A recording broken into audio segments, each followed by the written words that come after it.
pied devant ou pied debout, la présence de Paul Biya au Cameroun, mon pays natal, sert-elle encore à quelque chose? À quoi sert la présence de Paul Biya au Cameroun? Pied devant ou pied debout? Vous avez bien compris le sens des deux expressions. Pied devant, les cadavres, ils arrivent souvent les pieds devant. Hein?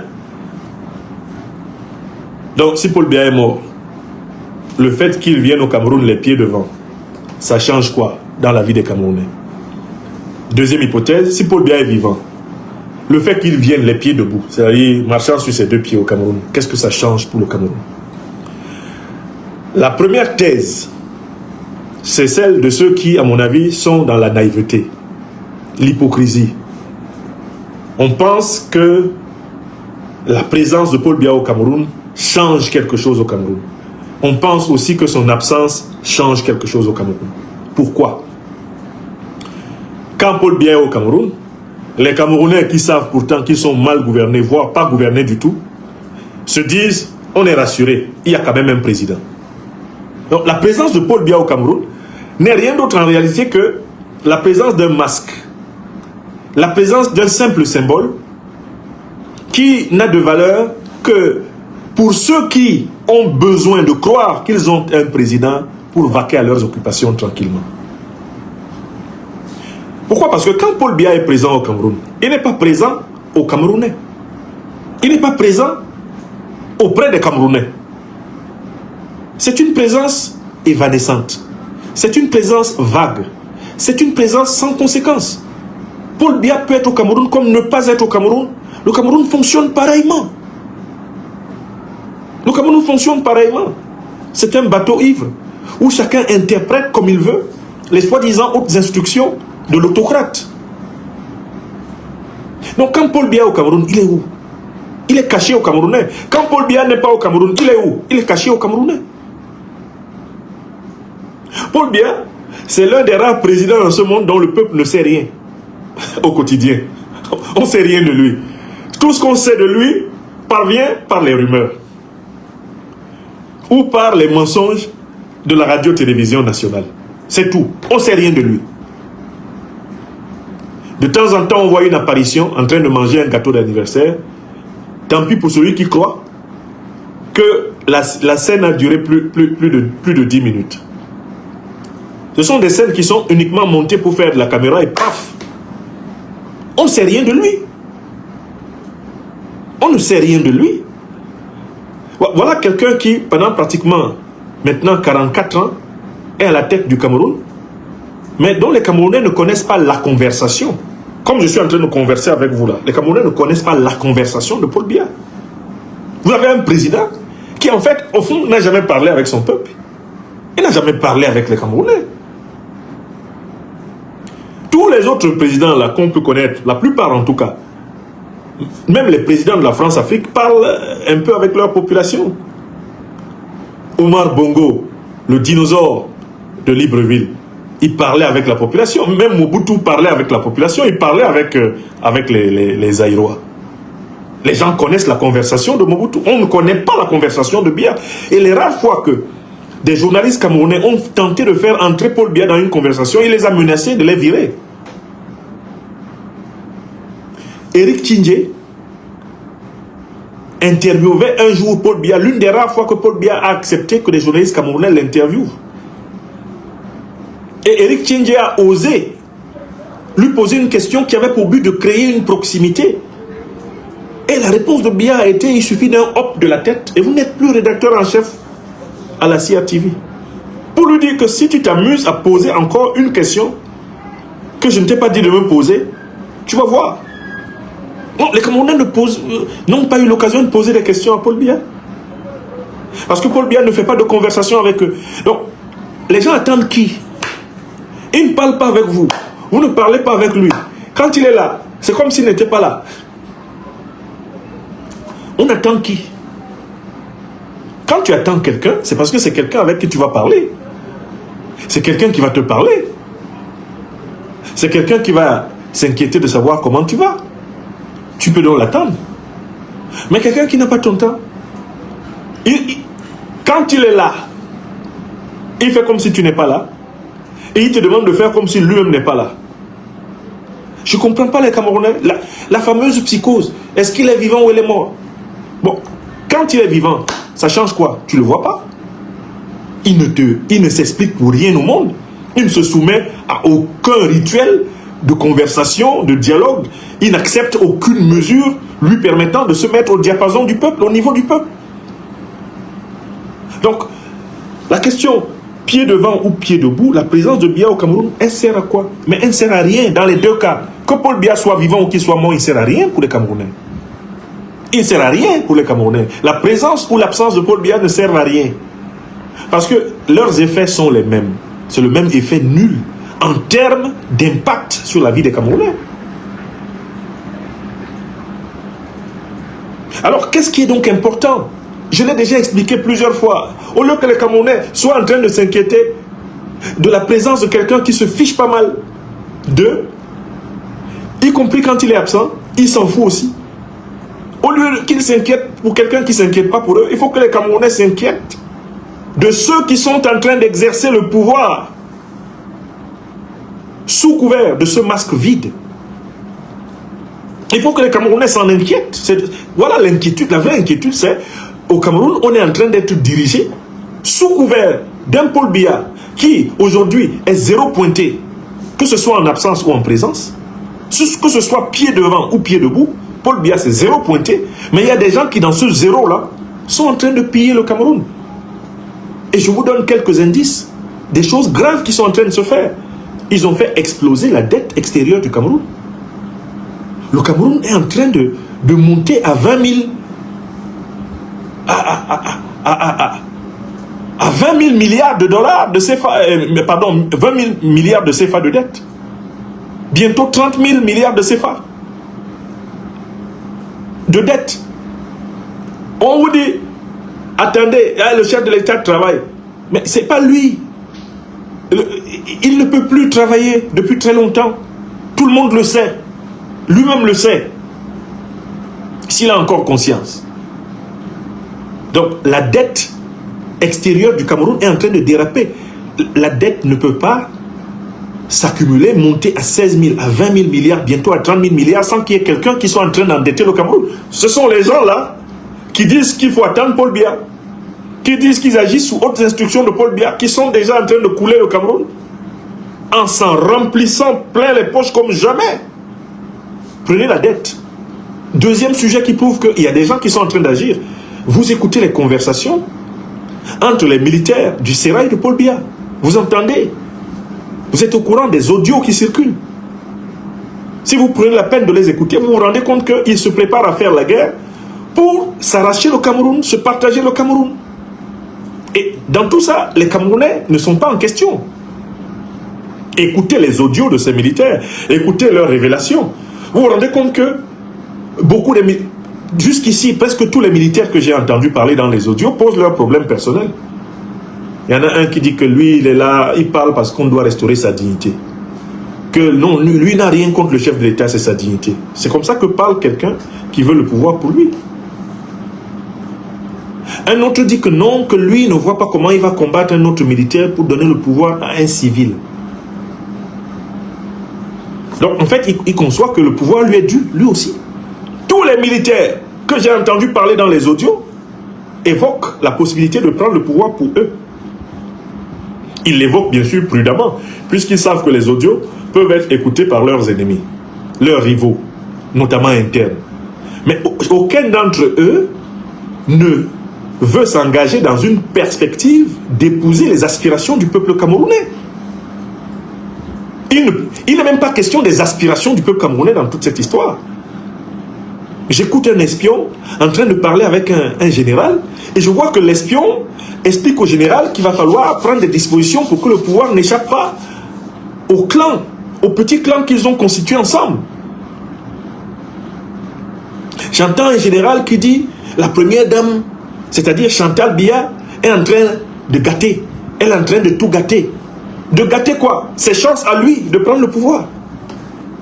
J'entends un autre général, un capitaine qui dit que ça ne va pas se passer comme ça. Que lui, là, son honneur va être restauré. Ça veut dire qu'il considère que le pouvoir lui est dû. Et tous ces gens-là, par prudence, continuent de proclamer leur allégeance au chef de l'État, dont on sait pourtant qu'à la première occasion, s'ils en avaient les moyens, ils lui feraient la peau pour s'emparer du Cameroun, puisqu'ils considèrent le Cameroun comme un gibier à leur merci. Donc, j'ai donné un premier exemple, le dérapage de la dette. Je donne un deuxième exemple, la zizanie militaire qui est en train d'émerger au Cameroun. C'est-à-dire que ces gens-là veulent brûler le Cameroun, non pas pour un Cameroun nouveau, mais pour se l'accaparer. Ils veulent se déchirer le Cameroun. Ils veulent se déchirer le Cameroun en 1000 morceaux. Parce que chacun part du principe que l'autre, en prenant le pouvoir, va lui faire la peau. Ils ont accumulé des rancunes internes à l'intérieur de leur appareil militaro-politique et personne ne veut faire confiance à l'autre. Chacun se dit, si c'est l'autre qui prend, je suis mort. Parce que je lui ai fait des crasses dans le cadre de notre bagarre de crapauds et de crabes dans le panier du régime, eh bien, moribond. Il y a un troisième indice. Il y a un troisième indice que les Camerounais, on n'a pas besoin que Paul Biya soit vivant ou qu'il soit mort. Parce que, comme je le dis, sa vie ou sa mort sont maintenant des sommes nulles pour le Cameroun. Il y a un troisième indice. Mais c'est l'absence du Cameroun. C'est l'absence du Cameroun sur le terrain international, sur les questions internationales. Où est le Cameroun? Qui peut me dire où se trouve la diplomatie camerounaise? Qui peut me dire... Le Cameroun est à l'abandon. Parce que, bien sûr, le chef de la diplomatie craint de se retrouver nez à nez avec l'un des clans. Il essaie de trouver le clan qui va le protéger. La diplomatie au Cameroun consiste à éviter les relations diplomatiques. À les éviter. Elle consiste à faire comme si on n'avait pas de diplomatie. C'est une diplomatie de la non-diplomatie. Une diplomatie démissionnaire. Une diplomatie minimale. Une diplomatie invisible. Ils tombent en brousse tout le temps. Tout le temps. Parce qu'ils savent que le pays est en train d'entrer en coupe réglée de requins.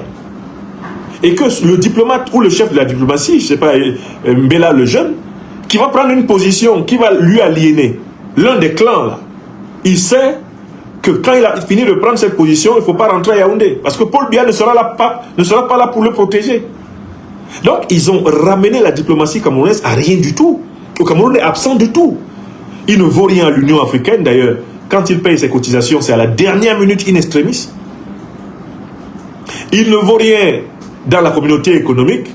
Bon, il a ses fonctionnaires qui sont là, qui ronronnent, mais le Cameroun, aucune audace.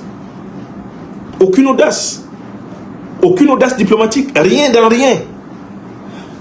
Un pays qui se surendette par la faute de cadres qui gèrent le pouvoir, en profitant tout naturellement de la sénilité du tyran, un pays qui est en train d'aller vers une guerre civile entre les clans militaires internes, un pays qui est désormais sans véritable représentation internationale.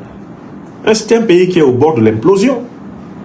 La seule chose qui puisse sauver le Cameroun, j'insiste pour le dire, c'est un sursaut panafricain national de la société civile et des forces de défense et de sécurité, sur le modèle de ce qui s'est passé au Mali, ce qui s'est passé au Burkina Faso, ce qui s'est passé au Niger. Le Cameroun a les ressources spirituelles, morales, intellectuelles. Le Cameroun a les ressources sociales et économiques pour opérer ce sursaut, à condition que personne ne s'engage dans ce sursaut en pensant que le Cameroun lui est dû. Et que chacun s'efforce de vouloir une solution qui permette à ce pays de ne pas sombrer dans le déchirement d'une guerre civile encore plus généralisée que celle que nous avons déjà dans la partie du Nozo, nord-ouest-sud-ouest, ou dans la partie nord, avec les terroristes au service de l'impérial terrorisme. Donc, dans la situation actuelle, la véritable agrégation, la véritable osmose, la véritable molécule qui est attendue, c'est l'union des forces panafricaines de la société civile et des forces panafricaines des forces de défense et de sécurité. l'union de ceux qui considèrent le Cameroun comme une seule et même partie de la grande nation africaine, la même grande nation africaine que nous avons au Tchad, que nous avons en République centrafricaine, la même grande nation africaine que nous avons au Gabon, que nous avons au Congo, la même grande nation africaine que nous avons en Guinée équatoriale, c'est cette même grande nation africaine que nous avons en Afrique de l'Ouest, c'est cette même grande nation que nous avons à sauver au Cameroun.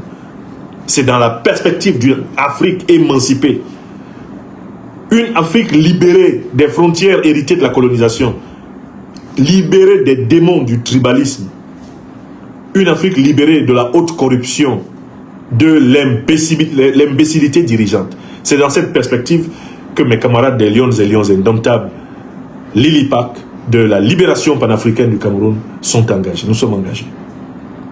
Alors, jusqu'ici, je vois que même dans le champ politique, les gens pensent qu'il va y avoir une aubaine pour que quelqu'un se précipite pour prendre le pouvoir.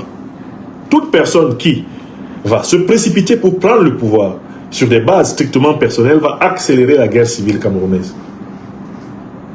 Il nous faut absolument mettre en place au Cameroun une transition vers une nouvelle république. Nous devons créer une nouvelle république panafricaine. Et pour cela, il faut mettre à plat les institutions. D'un point de vue théorique, il faut les mettre à plat, les repenser, les réorganiser et donner après un débat cultivé, un débat argumenté, un débat instruit, un débat public, donner la parole au peuple pour un référendum constitutionnel nouveau avec des règles qui nous permettent de devenir une locomotive de l'Alliance des peuples d'Afrique centrale. J'ai vu une caricature qui m'a particulièrement amusé. Cette caricature représente Paul Biya d'un côté et son ancien ministre porte-parole et pseudo-opposant Issa Chiroma Bakary de l'autre.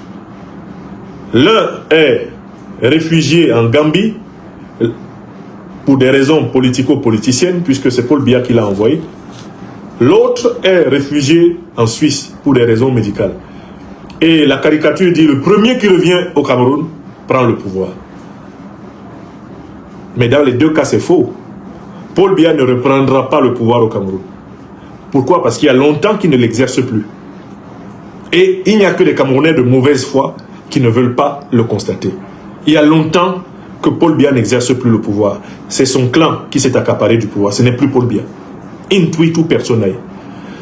Quant à Issa Chiroma Bakary, il n'y a aucune chance non plus qu'il exerce le pouvoir au Cameroun. Parce qu'il est co-responsable du bilan de Paul Biya. Il est co-responsable du bilan d'Ahidjo. Il représente la vieille classe politique camerounaise qu'on ne veut plus voir à la tête de ce pays. Il n'y a aucune chance que ce type rentre à Yaoundé et exercer le pouvoir. Aucune. Je dis bien zéro, je vous le dis. Et on va vérifier. Aucune. Et lui-même le sait. Parce que sa sortie de Garoua a été organisée par Biya. Son entrée dans l'opposition apparemment radicale a été organisée par Biya. C'est Biya qui lui a permis d'être candidat. C'est Paul Biya qui décide de qui est candidat au Cameroun. Je veux dire, une fois de plus, le régime Biya. C'est le régime Biya qui décide de qui est candidat au Cameroun.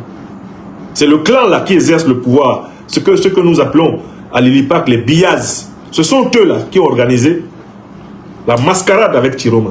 Et ils ont veillé à exclure tout opposant qui risquait de leur poser un sérieux problème.